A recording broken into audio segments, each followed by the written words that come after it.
jotenkin, mun mielestä olisi kaunis ajatus jotenkin tuon Ouija-laudan avulla jotenkin jutella joku edesmennään tutun kanssa.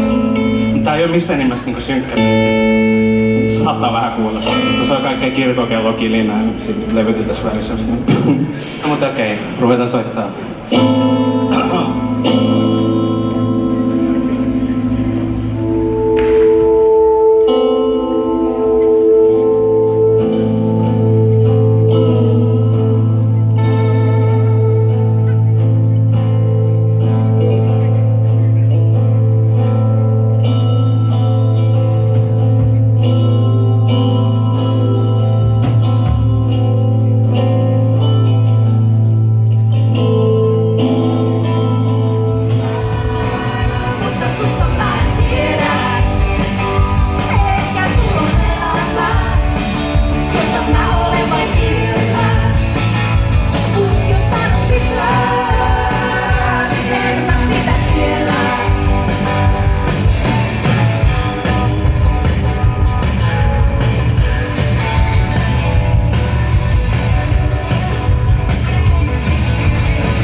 Kaikkea kuultavan, jotkut asiat meidän mukana haudataan. Seuraava sukupolvi